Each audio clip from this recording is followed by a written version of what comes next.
Mr. Burgess, All right. you have a floor. I'd like to call the meeting to order. Ms. Reed will call.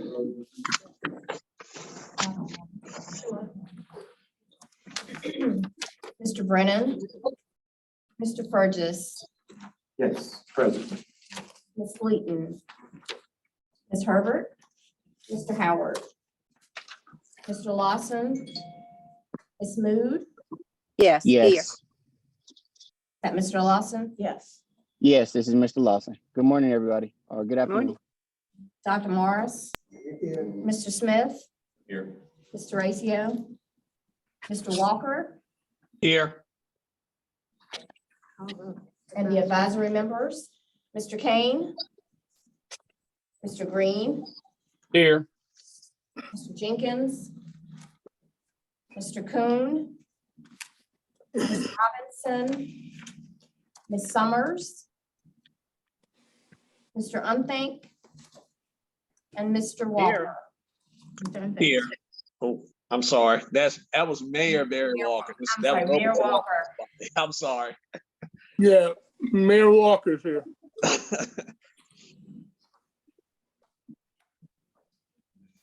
Okay, and I got a motion to adopt the agenda. So move.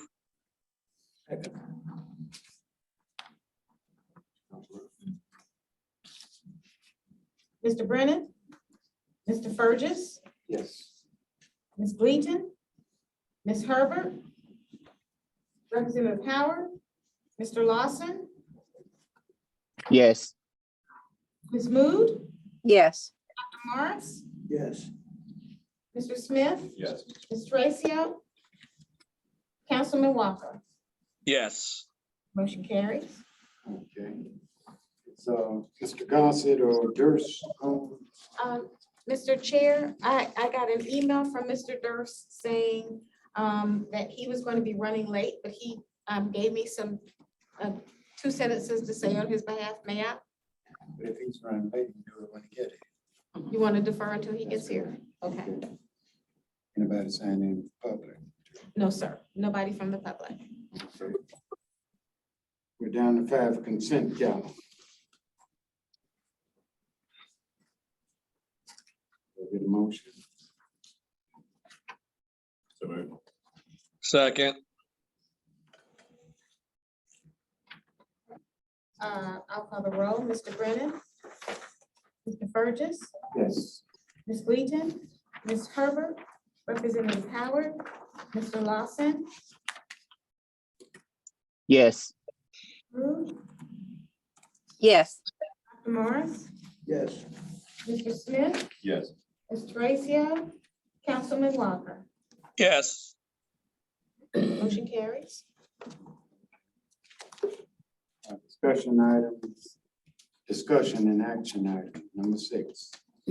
On-time performance update. Yes, good morning. Just want to quickly recognize Employee of the Month, Tara Lopez. She's the employee, she finished 3rd at our state bus and maintenance rodeo.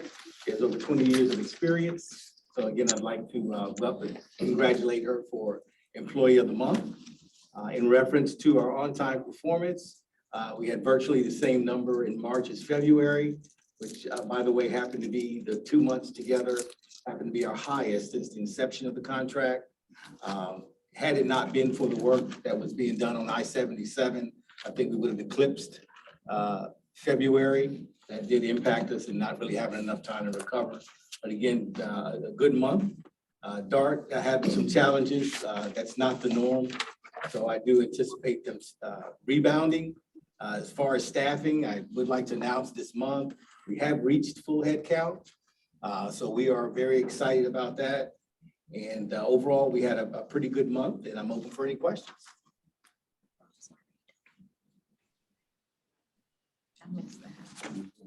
The Lucius Road update. Yes, thank you to the members of the board. We are officially 100% physically complete with the project and 100% financially complete with the project, with the construction of the project, that is. We are moving towards the public outreach section of the plan. We have a scheduled meeting with the City of Columbia, May 8th, which is a Monday. And from there, we will make sure that the plan looks good to them. And from there, we also are working on a scheduled meeting with the COG. Now, when we start the actual public outreach phase where we're going out to the public, we have a number of different strategies that we've been able to discuss internally. One of which we want to make sure we meet with the neighborhood associations. I know for sure Earlwood Neighborhood Association, and Pam, if you wanted to speak to some of the other ones that. Yes, the Richland County Neighborhood Can't Association, hear.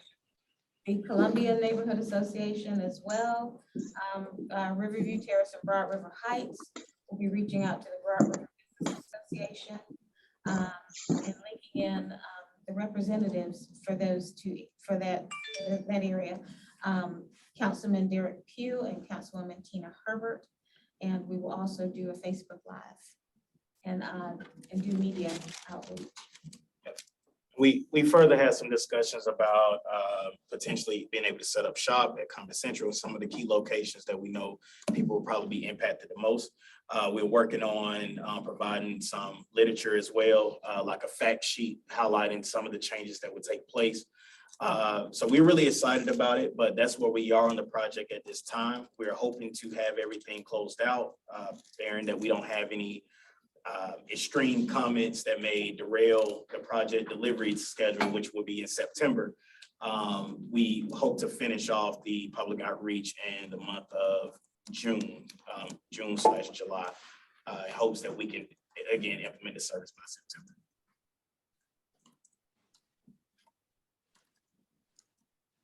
I have one question. Let me, and I can't remember. 88 Crosstown. What was the final determination on that route? So as of right now, the route is still in motion. Yes, it's still in operation. There is much discussion around the ridership, trying to figure out alternatives for it, but that would be something that we can take up in the service committee meeting there.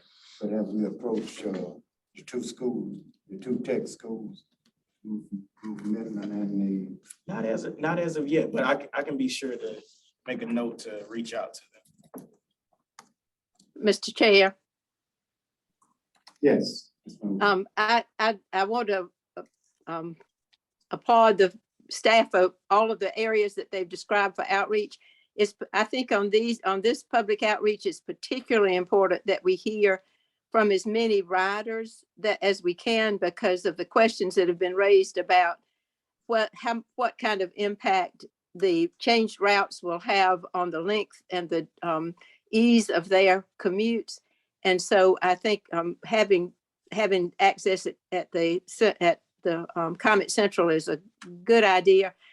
I would like for us to make the best use we can of our social media contacts, both through the Midlands Transit Riders Association and the COMETs, to assure that people know that they can write in public comments if they're not able to come to in-person meetings, because I just want to have a really good listening ear for those riders whose regular trips on the COMET are not impaired by the changes in the routes through the new super stop.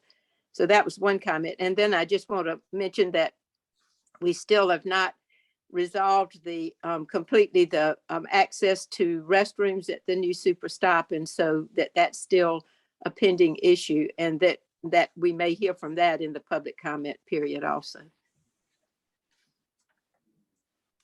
one other thing. I'll make sure that Councilman McDowell is contacted on this too.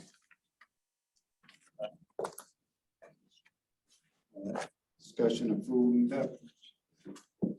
Yes, good afternoon, everyone. Prior to year 2018, 2019, we did not allow passengers to eat nor drink on our buses. We allowed them to bring food items on the bus and drinks, but the food had to be packaged and the drinks had to have a lid or a cap on the bottom so they could still transport it. But as of now, that policy was changed when Mr. Ando came on board. And they are allowed to eat and drink now on the buses. And that's causing major problems. In addition to pest control, consuming alcohol is one of the main problems. So they are putting alcoholic beverages in soft drink cans and water bottles, and they're drinking on the buses. So I'm getting trespass notices for passengers being trespassed for intoxication a lot. And fights and arguments and everything that goes along with that. So we're asking the board to please change that policy back to where it was, to no eating and drinking on the buses. I make that motion. No eating or drinking. on the, transit system. Mr. Brennan? Are we ready for discussion, Yes, I'm sorry. Mr. Chair? yes. I have a question. Jackie, do you have a picture of the pattern of the problems that you have? Are we having a lot of problems on a few routes, or is this generally distributed across the system? And then, you know, the subsequent question I would have is whether there's any way to control or to have a prohibition on, do we have to do that full system? I mean, is it everywhere or nowhere? I'm thinking about, you know, I really hate that when people maybe want to have their morning coffee on the bus on the way to work, that gets disrupted by the kinds of things that you are describing, when in fact, I would guess that the predominance of our riders are not offenders.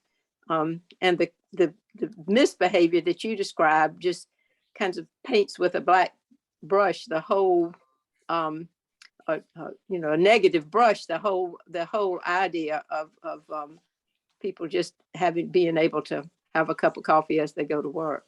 Yeah, actually, they're taking advantage of the policy. They're also leaving their trash on the bus. Now, we have a written policy that states now that, yes, you can eat and drink on the bus, but you have to clean up behind yourself. And they're not doing that. And we have trash cans on every bus.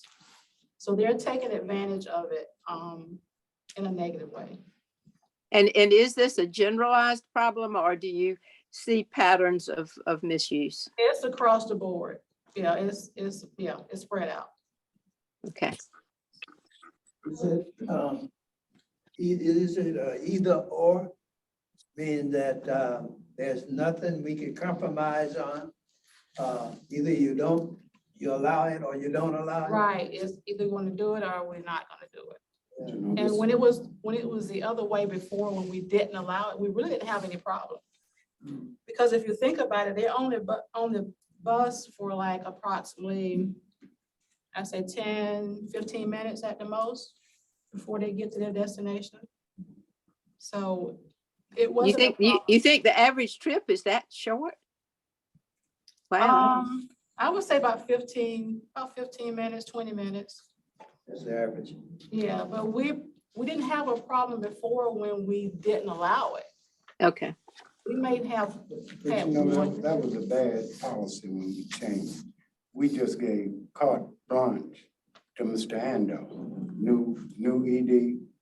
So anything that we had going that he opposed, we changed it to suit him. But everybody knew if you're eating and drinking on the bus, you're pouring liquids on those that have ridden the bus. No, you're pouring liquid. There's no way you're gonna take a bag of food off the bus after you finish eating it. It goes to the floor. So that's cleaning, that's bugs. And if you're bringing it on, there's no telling what you're bringing on the bus. I mean, we should have canceled that based on sanitary conditions. You know, I noticed Mr. Lawson has a hand up. Mr. Lawson. Hey, just Jackie, a quick question for you. So could you briefly blow through again the previous policy and what was allowed under the previous policy? Okay, the previous policy was they could bring food and drinks on the bus. The food had to be packaged, like say on the carryout container. Okay. It had to be packaged, and the drinks had to have either a lid or a cap. So we allowed them to transport their food so they could use it when they got to where they were going, but they just couldn't open it up on the bus and eat it or drink their drink. Okay, understood. And, Thank you. and that's important because people do their grocery shopping. I mean, you can't tell them not to bring the food on the bus. Right, exactly. Andy, sorry. That's fine. Couple questions. What I think I hear is it's easier to enforce just a strict no. And you have problems enforcing the way it is now because of people hiding things and stuff like that, but it's easier just to. So I think I get that. My question,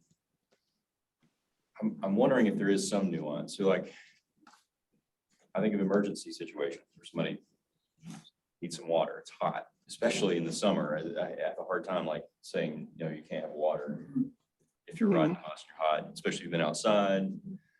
Especially because in working for the city government, we are pushing water all the time in the summer, like stay hydrated, stay hydrated. So I'm wondering if there's some nuance that we can build into an actual policy statement.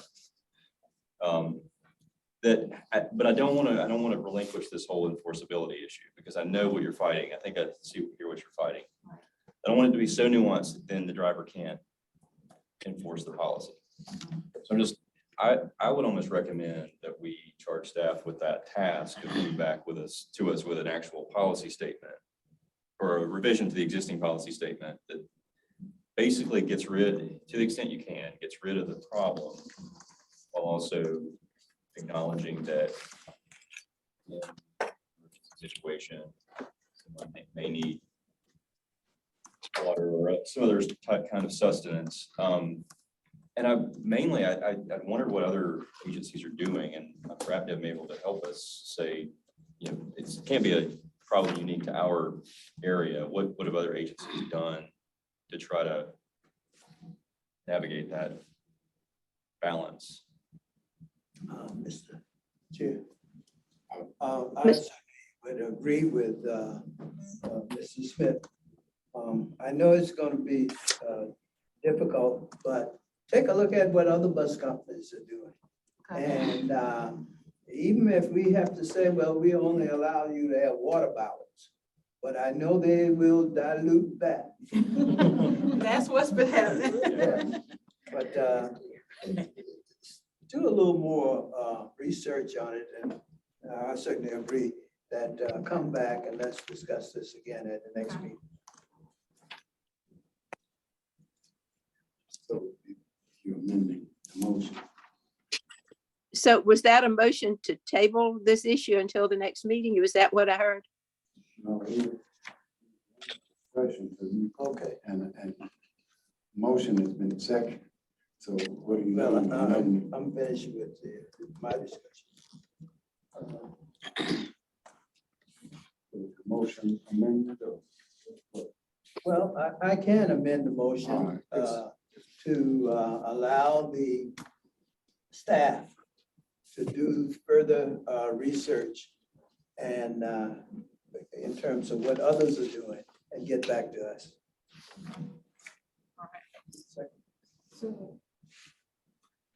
Okay. So the first time, Mr. Fergus, you did the first one and Dr. Morris seconded it, Right. is what I have. So, Need to make a friendly amendment. yeah.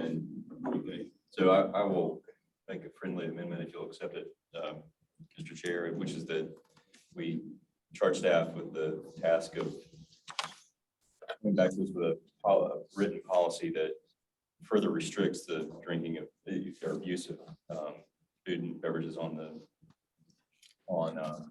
buses, while also looking at what other agencies are doing. All right.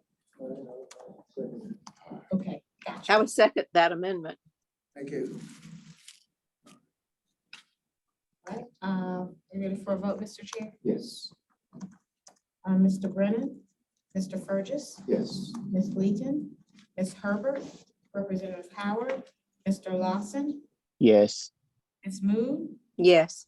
Dr. Morris, Yes. Mr. Smith, Yes. Mr. Ratio, Councilman Walker.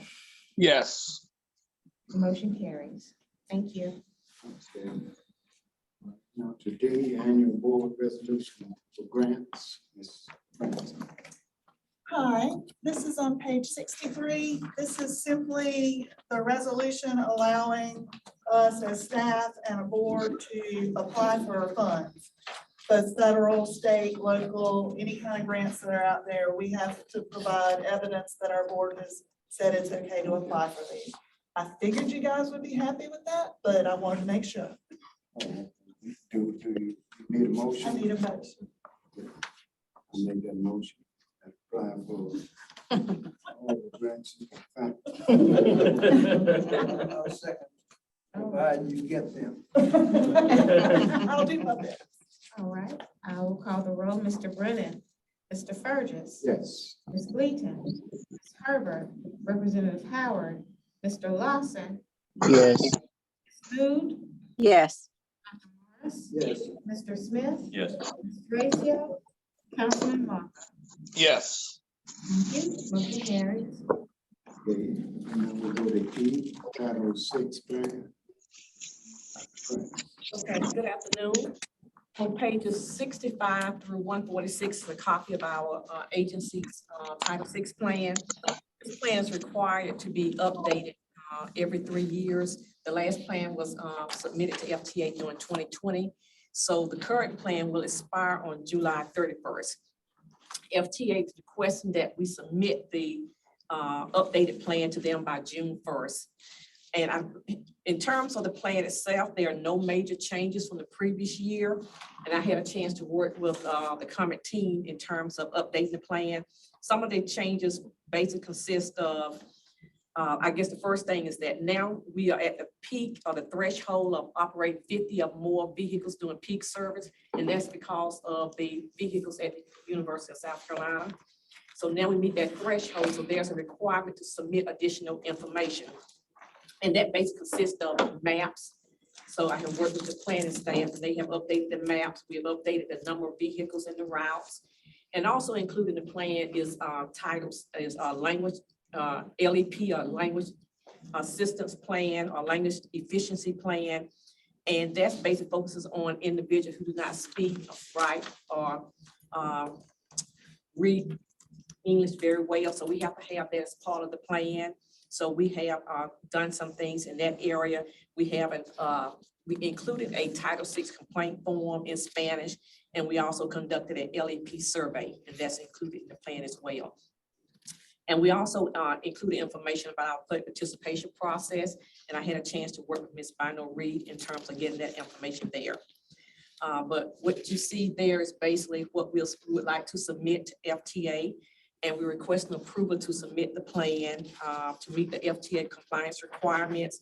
And we would also like to seek feedback from the public. So we would like to post the information on our agency website so we can receive information from the public in terms of any changes that we made. And we would like to ask that we be able to move forward if there are no changes from and no comments from the public. And if there are significant comments, we would like to share the information with the board for further action. Mr. Chairman, Dr. Prince presented this at the service committee meeting, and the service committee voted to recommend to the board approval of the plan as she's described it.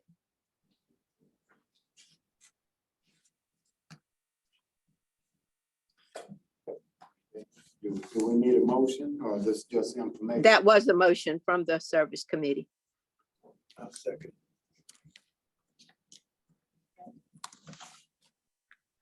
I'll call the roll.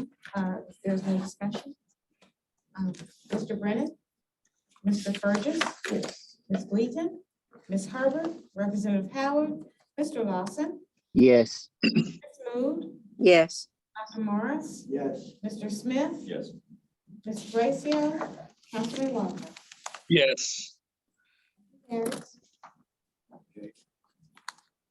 proposed fiscal year budget 2024. Good morning, Ms. everyone. Andrews. Well, good afternoon at this point. So let me see. I'm calling your attention to page 147. Proposed budget goes from 147 to 150. This budget as presented in front of you was submitted to the finance committee. They suggested approval, well, move forward to the board seeking additional approval. I'll go down, I won't go line for line, but I'll just point out some that may be, a little higher in percentages. Just to point out, if you see the hashtag VIV, that's either it happened in 2023 and it will not be happening in 2024 or vice versa. So starting at the top, line 10 for advertising revenue. Hopefully here soon there'll be a resolution, but as it stands now, we cannot allow for advertising on bus benches. And that's been a big bulk of the advertising revenue we got. It's currently in legislative, which Dr. Prince is in works with them to get a resolution on that. The old legislation has sunset, so they're trying to get it approved again so we can go back to advertising on bus benches. Going on down where the DIV for the Shelter and Pass program, again, that was a CDBG grants that we had with some Lexington and Richland counties. We won't be doing that one anymore. Going on down to where we have mobility 5310, it's going down by 240%, which seems to be a lot, but again, that covers the mobility the employee that's over our V-Trip and PUP or any micro transit programs we have for the disabled or the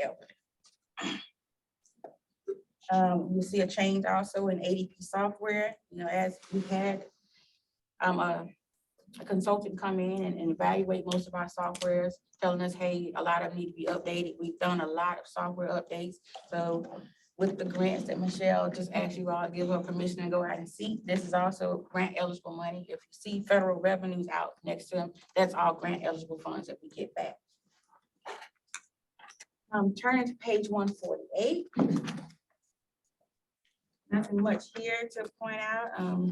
The concessions revenue will be going down a little bit. We did change from one vendor to another vendor when it comes to the concessions to try and minimize the pricing to our employees. We kind of said, okay, to not have a sticker shock with employees having to pay for their concessions, we won't ask for so much revenue in return. So that was a reason for that decrease. Ms. Andrews. Yes, sir. You are Ms. Ramsey.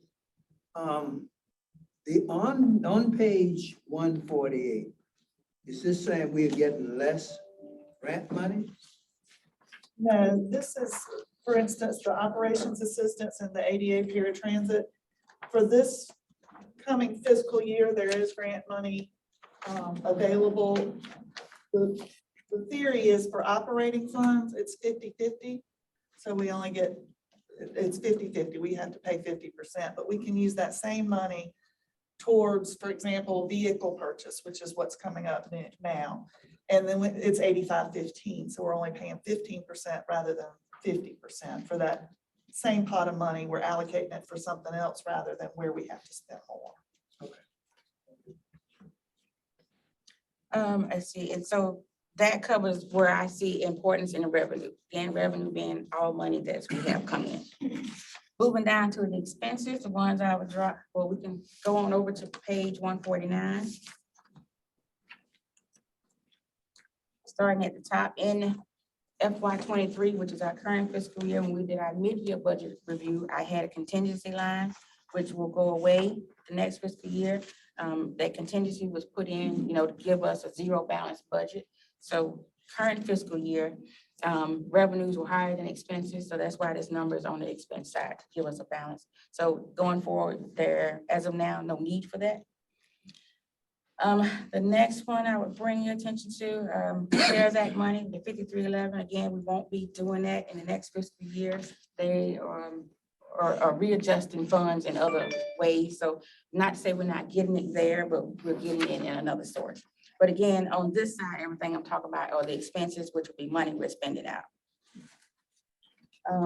Moving on down, I would point out our website and safety and security. So the website, we've done a lot of readjusting. Hope you guys have got a chance to look at our new website.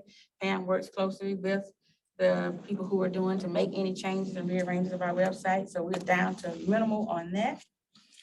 Safety and security, again, that bucket is for the cameras that we put, anything that goes for safety, which is more the cameras on the buses. For the most part, the cameras on the bus.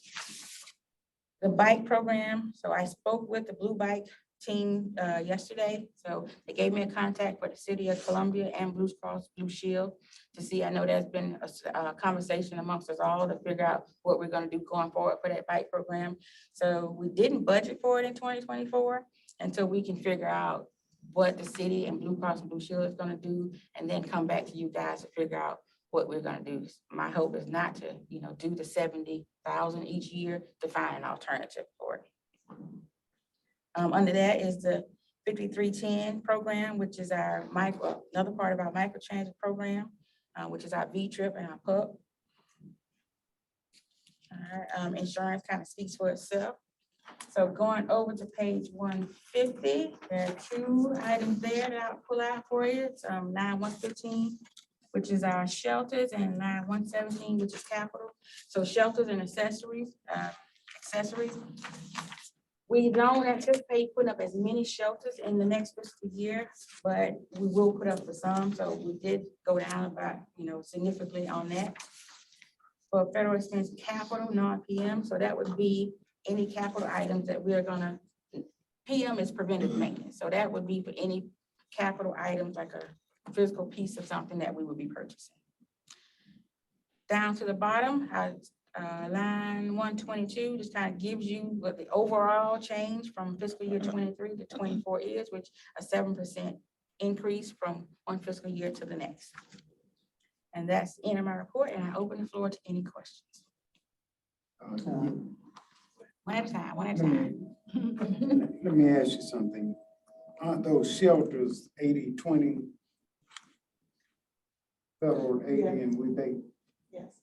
And we still up at 3.5 million? Are you looking in the wrong? Go to the next column, F. That's the new year. So 3.5 is the current fiscal year, and then we're going down to 1.5 in the new fiscal year. These glasses. I And the sewer understand, I stops were understand. included in that too, so that's why it was so large before. Thank you very much. Dr. Monica. Andrew, I understand that each system operates differently, but I think it would be nice to take a look at what others are doing in terms of their percentage. I don't have the slightest idea where 7% stands, whether that's good, bad, poor, or whatever. I'm gonna let Andy back me on this one. I would say 7%. It's not a sticker shock. Because like you say, all agencies operate differently.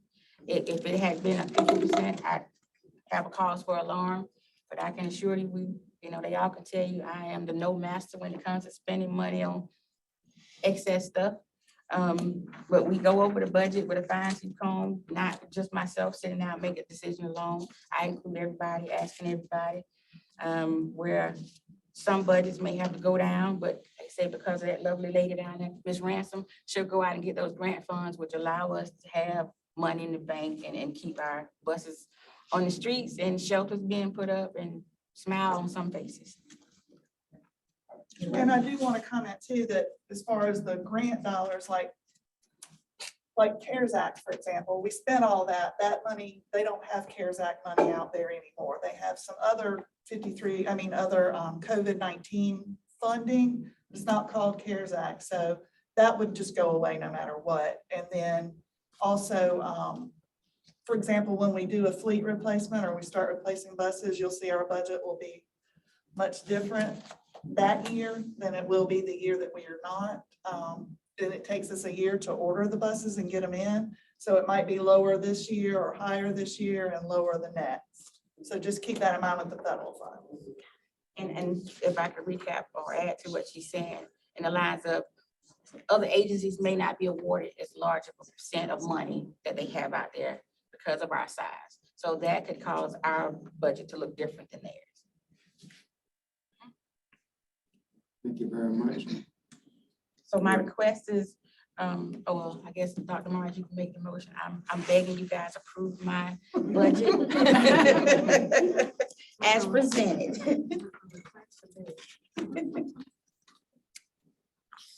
Hey, Mr. Chairman, I have a question for Roz, if you don't mind. No. Hey, Roz, so quick question. So Welcome back. is there, do we have a timeline for the resolution of the I guess the bench situation, right? The advertisement on benches. I know you said Dr. Prince, I think, was gonna work that. Yeah, and I'll let her respond to you because she's been working Okay. closely with seeing that through. We do not, Okay. currently, we do not have a timeline. I have had a chance to work with Senator John Scott's office in terms of refiling the bill to remove the expiration date. And 2 weeks ago, I met with SCDOT, so they are also involved and they're trying to see what they can do to assist us. But the bill is currently, it has been referred to the Committee on Transportation. So, so far it hasn't moved yet. So SCDOT is trying to work to see if there's anything that they can do in the interim. Okay, and then Roz, I guess a follow-up to that. So, and maybe this is for Dr. Prince, I'm not sure, but so if we don't get it locked in before we cross into the new FY, can we reasonably assume that we're just gonna miss out on that additional funding for FY24? You are correct.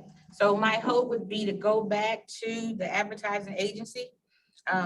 And to keep in mind that our advertising is we have advertising with Flock and Rally, which they advertise for us. And then we have Gateway, who sells advertisement to outsiders to bring in revenue. So we'll have to go back to Gateway and find some way.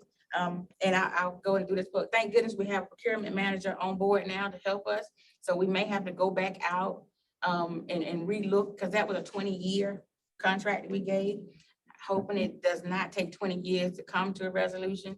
But if it kind of was bid on shelters, benches, and buses. So we may have to revisit. Otherwise. And very quickly, before I let you move on, what's the delta that we're missing between those two? Between what we currently produce and what we're gonna be, what we're looking at producing next year? I cannot answer that off the top of my head, but I can shoot an email once I get back and run some numbers for you. Okay, please. I would just be interested in knowing what the delta is. Okay. All right, thank you. That's all I have, Mr. Chairman. Thank Chair, I move that we accept the report for FY24 coming from Ms. Andrews. Second. Thank you.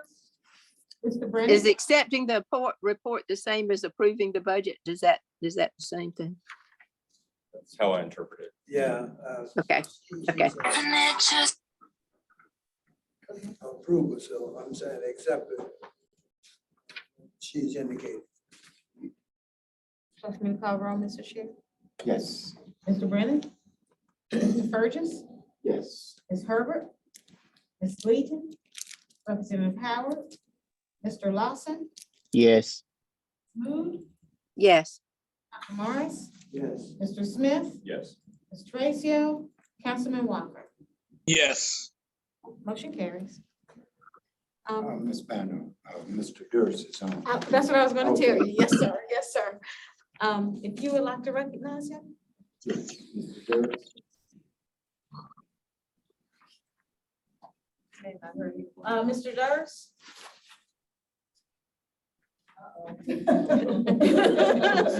He froze and popped out. We'll move on. Progress reports.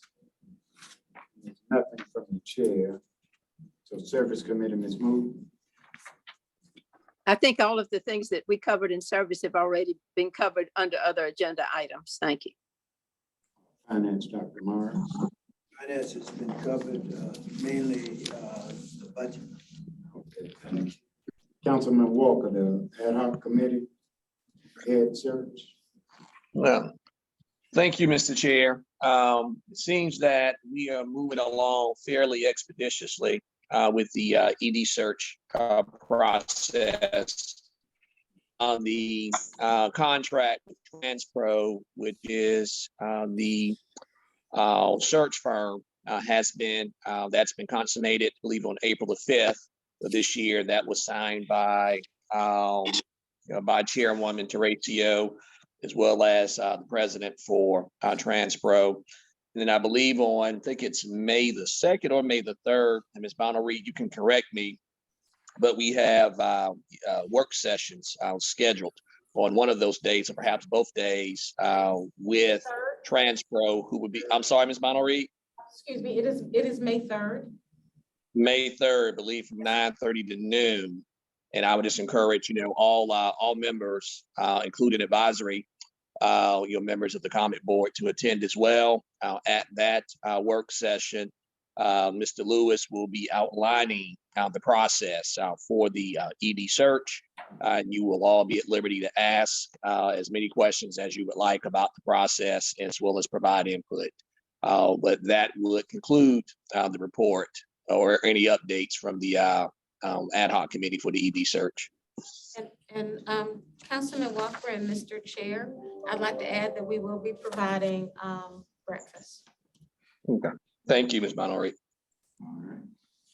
All right, Mr. Chair, Mr. Durst is back on again. all right, Mr. Durst.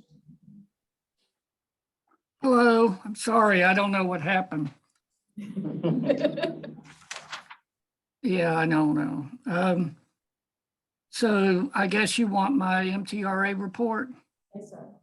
Okay, well, first of all, I wanted to make mention of the fact that the buses are having announcements made quite frequently regarding the Newberry and Sumter routes changes. And that's really good. I don't know how many people are paying attention to them, but I'm glad they're playing on the bus. And also I noticed that I think it was WLTX yesterday had that on their news as well. So hopefully the word will get around.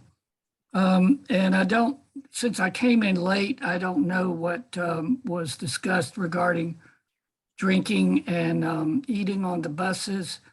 Might just say that it's already happening because most operators aren't enforcing it. But with the summer coming up, I just hope that policy will continue. And I know there's some problems regarding people trying to smuggle alcohol on the bus and everything, but speaking personally, I have a real problem with dehydration, and I know that other people do as well, so especially those who are diabetic. So I hope that we'll be able to drink on the bus in a responsible manner. And that's all I got. Thank you. Thank you. And now we'll move to anything from you all. No. Most of this is covered. We go to public information officer. Thank you, Mr. Chair. My report is found on pages 161 to 173. And there are some highlights in there that I have highlighted. I do want to say that we had a successful COMET Academy again. We had 8 people that participated to learn more about public transportation. I also have our billboards that are running, and we featured the people of the COMET, our riders, in their own words of why they ride. That is found on page 164. So you'll see these billboards, digital and poster, around town. And I also added to the packet, as promised, the Soda Cap route guide. As mentioned, after we came out of our work session about Soda Cap with you know, Ms. Mood, Mr. Durst, and Mr. Fergus were also a part of that, along with planning and marketing. We talked about having a destination-specific route map that didn't look like our regular route maps. Something that was more engaging, something that was more informative as far as letting you know where to go and how to get there. So this is our Soda Cap route map. And it's a little whimsical, but it still has some great information on there. And it's a lot more user-friendly as far as letting people know how to ride it. So I have that, it's being printed right now. So I have that for those of you who want to see it. And also we will be modifying the page on our website for Soda Cap to be more interactive. As far as, you know, if I want to go to the Man Simon Cottage, how do I get there? If I'm at Allen or Benedict, how do I get to the Vista? You know, so we'll have some of those, and we definitely plan on having rides for the students when they come in from the summer session. And that concludes my report. Does anyone have any questions? Mr. Chair, Yes, Ms. Moody. I just wanted to comment that I thought the presentation of the brochure is very appealing, and I hope that it will help us to accomplish our goal of making it easy for visitors, particularly to ride the bus, but also our own citizens, and hope that will draw in a new population of riders on the Soda Cap. I also appreciated having the information, just the just the little bites of information on the back that tell people what the benefits of public transportation are. I think that's laying some groundwork for the people to be thinking toward the penny referendum again. And anytime we can get those facts into the hands of people, that's excellent. Thank you. Oh, may I also add? So we had 2 events that were really popular. We did another movable feast on Soda Cap. It was Putt with Pop. We did it during Masters Week. And we went along the eastbound route that went to 5 Points. And of course, tickets sold out in less than a week. With some of the comments being, y'all need to do this every month. Of course, we're not gonna do it every month, but we do it twice a year. And they were really appreciative of being able to explore Soda Cap and know that they could ride it. The other event that we had, we did a lounge presentation with Soda Cap at this past weekend's Columbia Food and Wine Festival, where we engaged with the restaurants that are along the route, and people got to get on the bus, they got to charge their phone, be in the cool air condition, and also connect to Wi-Fi. And that was very well received. And I'll give each of you one of these. We gave medallions out to people that had a Soda Cap medallion on it. On the front was Pop. On the back was a QR code that took them straight to the website where they can see the route maps. So, you know, we're trying to make it easy for people to access and know how to ride. And that truly ends my report, sir. Thank you. Very much, Ms. Reed. This next item is executive session. Yes, sir. Give me I think we need a motion to go in. Yeah, make a motion that we go into executive.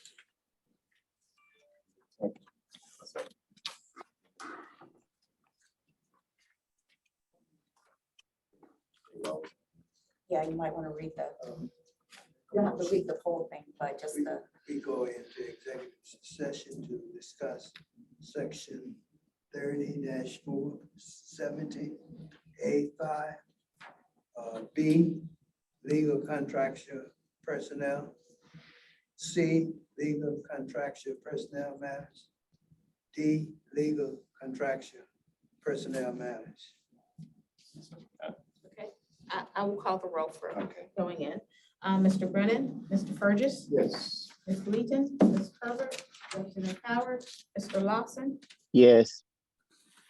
Ms. Mood, Yes. Dr. Morris, Yes. Mr. Smith, Yes. Ms. Gracio, Councilman Walker.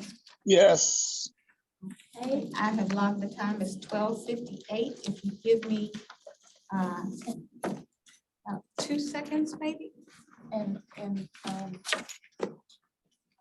Vice Chair Burgess, if you, it would be helpful if Mayor Coble could come in as well. Passed for the contract on the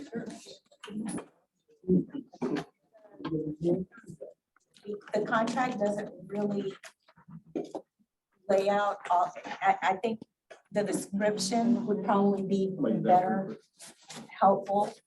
And, you know, that's what Mayor Cole can explain. I mean, the contract is,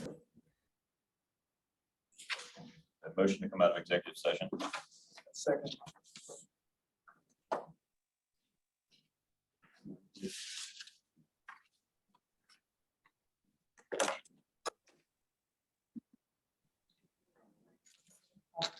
Mr. Brennan, Mr. Burgess, Yes. Ms. Leeton, Mr. Herbert, Representative Howard, Mr. Lawson, Yes. Ms. Moon, Yes. Dr. Morris, Yes. Mr. Smith, Yes. Ms. Tracio, Councilman Walker. Yes. So, for the record, no decisions or votes were taken in executive session. Coming out of executive session, I think the board would like to make a motion to direct the staff to engage with Lexington County pursuant to section 5.02 of the intergovernmental agreement regarding service within Lexington County. Further, the board would like an update on the progress of those discussions at the next board meeting. I so move. Second. Any discussion? Any discussion, sir? No discussion. Okay, I'll call the roll. Mr. Brennan, Mr. Burgess, Yes. Ms. Gleason, Ms. Herbert, Representative Howard, Mr. Lawson, Yes. Ms. Moon, Yes. Morris, Yes. Mr. Smith, Yes. Ms. Tracio, Councilman Walker. Yes. Motion carries. Okay. That brings us to item 10. Move that we adjourn. So move. Second that. Aye. By voice vote. Aye. Aye. Aye. Aye.